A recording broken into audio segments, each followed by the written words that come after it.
भीक मागणाऱ्या बापाकडे होते 10 कोटींचे शेअर्स. मुलाला सुनेला जेव्हा समजते, पण आई शेअर्सबाबत कोणता निर्णय घेते ते नक्की बघा. रवी आणि मेघा हे दोघे आज खूप खुश होते, कारण त्यांनी आयुष्यातली पहिली 4 चाकी गाडी घेतली होती. शोरूममधून डिलिव्हरी घेतल्यानंतर ते सरळ मंदिरात दर्शनाला आले होते. रवी आणि मेघाचा मुलगा देवांशसुद्धा खूप खुश होता. या सगळ्यांनी मंदिरात पूजा केली. त्यानंतर ते पिक्चर पाहण्यासाठी जाणार होते. रेस्टॉरंटमध्ये जेवण करणार होते. मंदिरातून बाहेर निघत असतानाच तेथे खूप सारे भिकारी बसले होते आणि एका भिकारी जोडप्याकडे पाहून देवांश ओरडायला लागला, मम्मी पप्पा, हे तर आपले आजी आजोबा आहेत ना, ते काय करतायत? रवी आणि मेघा भिकारी जोडप्याकडे पाहतात तर त्यांनाही समजतं, हे तर आपले आईवडील आहेत. रवीचे आईवडील देवांशकडे प्रेमाने पाहत असतात, परंतु रवी आणि मेघा त्यांना ओळख दाखवत नाहीत. देवांश म्हणतो, पप्पा, आजी आजोबांना आपण घरी घेऊन जाऊ. परंतु मेघा देवांशला उचलते आणि मग गाडीत घेऊन जाते. रवी बापाकडे दुर्लक्ष करतो आणि गाडीच्या ड्रायव्हिंग सीटवर येऊन बसतो. मेघा खूप चिडलेली असते आणि ती म्हणते, तुझ्या आई बापाला काही समजत नाही का? असं मंदिराबाहेर का भीक मागतायत? आज देवांशने त्यांना ओळखले, उद्या दुसरं कोणी ओळखेल आणि त्यांनी आपल्याला सांगितले तर आपली किती इज्जत आहे. रवी म्हणतो, आता मी तरी काय करू? आपण त्यांना घराबाहेर हाकलून दिलं आणि वृद्धाश्रमात पाठवून दिलं, परंतु ते वृद्धाश्रमातून सुद्धा पळून गेले आणि आता इथे रस्त्यावरच भीक मागतायत. आपण दोघे काय करू शकतो? त्यांना आपल्या घरी तर नाहीच घेऊन जाऊ शकत ना. मेघा म्हणते, असं स्वप्नातही विचार करू नकोस. त्यांना कशाला घरी घेऊन जायचं? जर तू त्यांना घरी घेऊन आणायचा विचार केलास तर मी कायमचं घर सोडून जाईन. बरं, रवी म्हणतो, तू चिडू नकोस. मी फक्त बोललो, आपल्याला त्यांच्याशी काहीही संबंध ठेवायचा नाही. तू शांत हो. आपण नवीन गाडी घेतली आहे, आता मस्त मॉलला जाऊन एन्जॉय करूया. काही दिवसानंतर जेव्हा संध्याकाळी रवी ऑफिसमधून घरी येतो आणि फ्रेश होऊन टी व्हीवर बातम्या पाहत असतो, तेवढ्यात टी व्हीवर एक बातमी येते की एका मंदिराबाहेर बसत असलेल्या भिकाऱ्याचा मृत्यू झाला आणि जेव्हा त्याची बॅग चेक करण्यात आली तेव्हा त्यामध्ये काही शेअर्सचे पेपर सापडले आणि शेअर्सची किंमत सध्या 10 करोड रुपयांपेक्षा जास्त आहे. ही बातमी टी व्हीवर सलग दाखवण्यात येत होती आणि रवीलासुद्धा ती इंटरेस्टिंग वाटली, म्हणून तोही बातमी पाहू लागला. तर त्याला जबर धक्काच बसला, कारण ज्या भिकाऱ्याकडे हे 10 कोटी रुपयांचे शेअर सापडले होते तो भिकारी दुसरा तिसरा कोणी नसून रवीचा बाप होता. रवीचा तर विश्वासच बसत नव्हता. मग रवी मेघाला हाक मारतो, मेघा या इकडे. मेघा येऊन विचारते, काय झालं ओरडायला? तर रवी म्हणतो, टी व्हीवर बातमी पाहिली का मेघा? ही बातमी पाहते तर मग तिलाही जबर धक्का बसतो. तिला समजतं की तिच्या सासऱ्याकडे 10 कोटी रुपयांचे शेअर्स आहेत. मेघा रवीला म्हणते, रवी तुला काही कळतंय का? आपल्या हातात काय लागले 10 कोटी रुपये? आयुष्यभर आपण बसून खाऊ. आपण काय, आपल्या 4 पिढ्या बसून खातील. हे कर्ज याची गरज नाही आहे. बंगला घेऊ आपण, असं म्हणून मेघा नाचू लागते. रवी म्हणतो, पण आता काय फायदा? बाबा तर या जगात नाही राहिले. मेघा म्हणते, तुझ्या बाबांना जाऊ दे, तुझी आई तर आहे ना. बाबा गेल्यानंतर सर्व पैसे त्यांना भेटतील. आपण त्यांना आपल्या घरी आणू आणि मग तर त्यानंतर ते पैसे आपलेच होतील. रवीला ही कल्पना खूप आवडते. रवी आणि मेघा लगेचच मंदिराकडे जायला निघतात. दोघे मंदिराबाहेर येतात तर तेथे रवीची आई नसते. रवी लोकांकडे चौकशी करतो तर ती माणसं सांगतात, ते बाबा आता या जगात राहिले नाही, म्हणून आजीसुद्धा त्यांच्यासोबत हॉस्पिटलला गेली आहे. रवी आणि मेघा हॉस्पिटलचा पत्ता विचारतात आणि दोघेही लगेच हॉस्पिटलमध्ये येतात. हॉस्पिटलला आल्यानंतर त्यांना समजतं की रवीच्या वडिलांचा अंत्यसंस्कार हॉस्पिटलतर्फे करण्यात आला आहे आणि रवीच्या आईची तब्येत खराब असल्याने त्यांना हॉस्पिटलमध्ये ॲडमिट करण्यात आले. रवी आणि मेघा त्यांच्या रूमचा नंबर विचारतात आणि हे दोघेही रूममध्ये येतात. रवी आणि मेघा दोघे आईजवळ येतात. रवी आईला आई अशी हाक मारतो, तर मेघा खूप प्रेमाने सासूबाई अशी हाक मारते. रवीची आई विचारते, कोण आहात तुम्ही? रवी म्हणतो, अगं आई असं काय करतेस, मी तुझा मुलगा आहे रवी आणि तुझी सूनबाई मेघा. आई म्हणते, अरे बाळांनो, तुम्ही आलात का? मी तुमचीच वाट पाहत होते. रवी, तुझे बाबा आता ह्या जगात नाही राहिले. रवी आणि मेघा डोळ्यात खोटं पाणी आणतात. रवी म्हणतो, हो ना आई, मी टीव्हीवर बातमी पाहिली, मला खूप वाईट वाटलं. मला तर त्यांचं अंत्यदर्शनही घेता आलं नाही, त्यांचा अंत्यसंस्कारही करता आलं नाही. मेघा म्हणते, सासूबाई, मला त्यांच्या पाया पडायचं होतं, आशीर्वाद घ्यायचा होता, तेही राहून गेलं. रवीची आई म्हणते, जाऊ दे सुनबाई, तुझी ती इच्छा नाही पूर्ण झाली, पण जाता जाता तुमचे बाबा तुमच्यासाठी खूप काही सोडून गेलेले आहेत. हे ऐकून या दोघांना खूप आनंद होतो.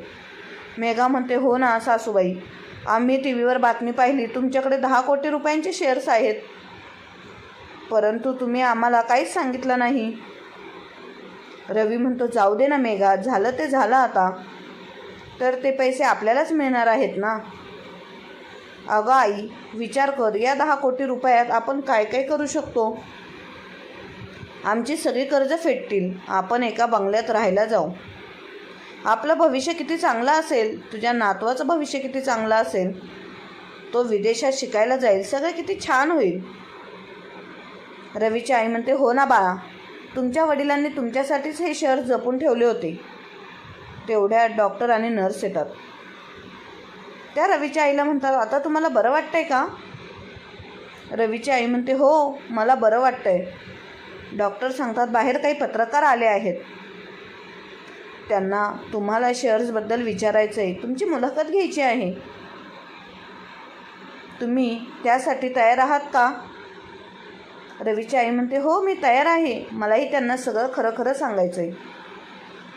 आई रवी आणि मेघाला म्हणते, चला रे बाळांनो, आता तुमचाच आधार आहे मला, मी आता पत्रकारांसमोर ते शेअर्स तुम्हाला देऊन टाकते,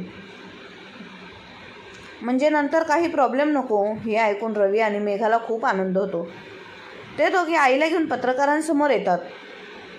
खूप पत्रकार जमलेले असतात, कॅमेरे असतात, टीव्हीवर लाईव्ह टेलिकास्ट सुरू असतो.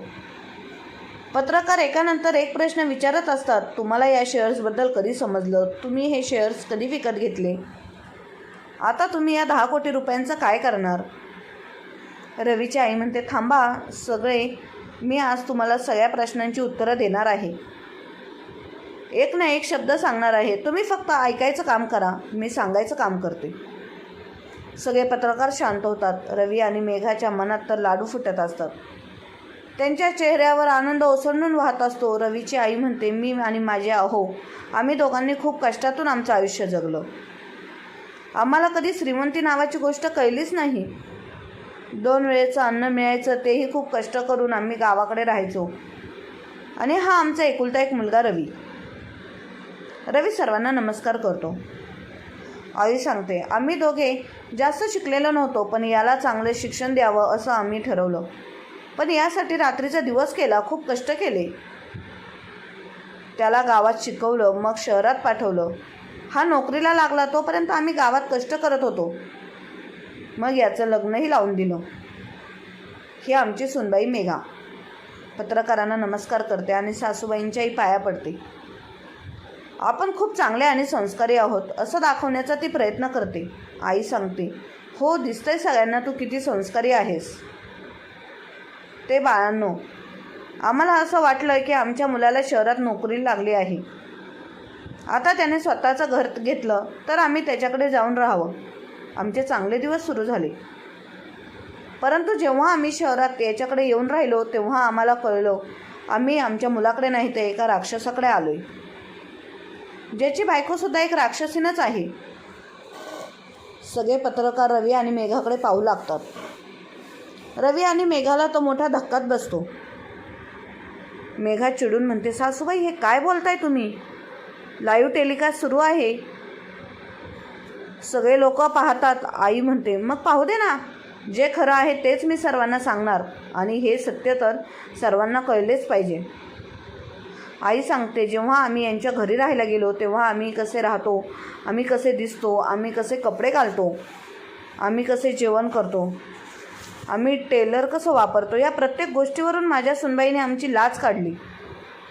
आम्हाला टोमणेही मारले. तिला आम्ही घरात राहायलाच नको होतो. त्यामुळे रवी घरी आला की ती रवीचे कान भरायची, आमच्याबद्दल काही बाई सांगायची. आणि आमचा मुलगा तर बायकोचा बैलच होता. त्याला आईबापाच्या कष्टाची जाण नव्हती, त्याला फक्त बायको लागत होती, म्हणून तो सुद्धा आम्हालाच काही बाई बोलायचा. शेवटी एक दिवस घरात खूप मोठं भांडण झालं आणि या दोघांनी आम्हाला घराबाहेर काढलं.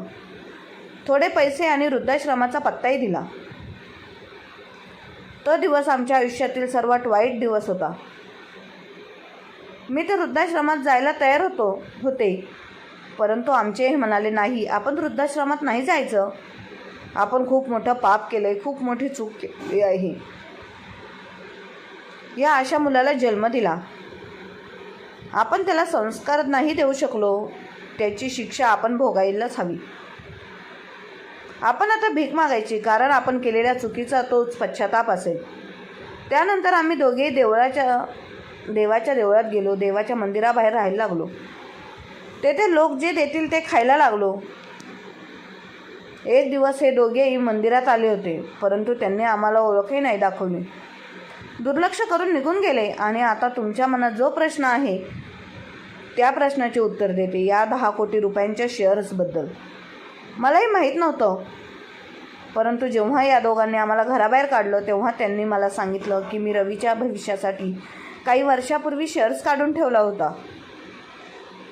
असा विचार केला होता की त्याला जर आपण आधी सांगितलं या शेअर्सबद्दल तर तो शिक्षण नाही घेणार, नोकरी नाही करणार, कष्ट नाही करणार, तो स्वतःच्या पायावर उभा नाही राहणार.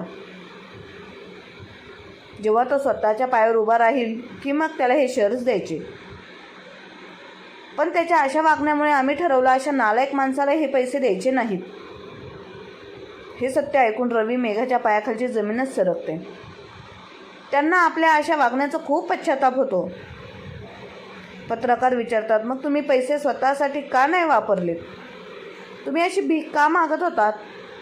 रवीची आई सांगते, ते तुम्हाला नाही, या पैशांचं आमच्यासाठी काय मोल नाही आहे. ज्या मुलाला मी 9 महिने पोटात वाढवलं, जन्म दिला, ज्याच्यासाठी आम्ही दोघांनी रक्ताचं पाणी केलं, त्यांनीच आम्हाला घराबाहेर काढलं,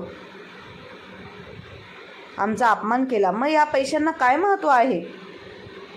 आम्ही तर तेव्हाच मेलो होतो जेव्हा आमचा मुलगा आमच्याशी असं वागला. मग भीक मागणं हे आमच्यासाठी काही वाईट नव्हतं. हे ऐकून तिथे असलेल्या प्रत्येकाच्या डोळ्यात पाणी येतं. पत्रकार विचारतात, मग आता तुम्ही या शेअर्सचं काय करणार आहात? तुम्ही खरंच तुमच्या मुलाला आणि सुनेला हे शेअर्स देऊन टाकणार आहात का? आई सांगते, या शेअर्सचा 1 रुपयाही मी त्यांच्या हाती लागू देणार नाही. माझ्या नवऱ्याने तर आधीच मृत्यूपत्र करून ठेवलं नाही आणि हे 100 कोटींचे शेअर्स आम्ही एका मोठ्या सेवाभावी संस्थेला दान करणार आहोत. अशी संस्था जे आमच्यासारख्या म्हाताऱ्या लोकांना सामावून घेईल, त्यांना शेवटच्या क्षणापर्यंत सांभाळेल. हे ऐकून तिथे उभे असलेले सर्व लोक टाळ्या वाजवू लागतात.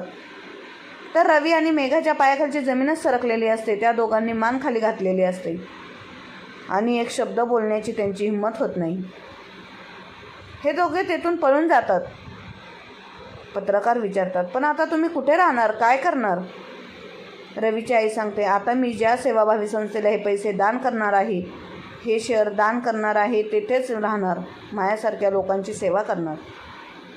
हे ऐकून सर्वांना आनंद होतो आणि ते रवीच्या आईसाठी टाळ्या वाजवतात. त्यांनी रवी आणि मेघालाही चांगलाच धडा शिकवलेला असतो आणि पैशांचा योग्य वापर केलेला असतो. तर मित्र आणि मैत्रिणींनो, कथा आवडली असेल तर लाईक आणि कमेंट करून नक्की सांगा. आणि अजून आपण आपल्या या चॅनलला सबस्क्राईब केलं नसेल तर सबस्क्राईब करा. कथा ऐकल्याबद्दल तुम्हा सर्वांचे मनापासून आभार. धन्यवाद.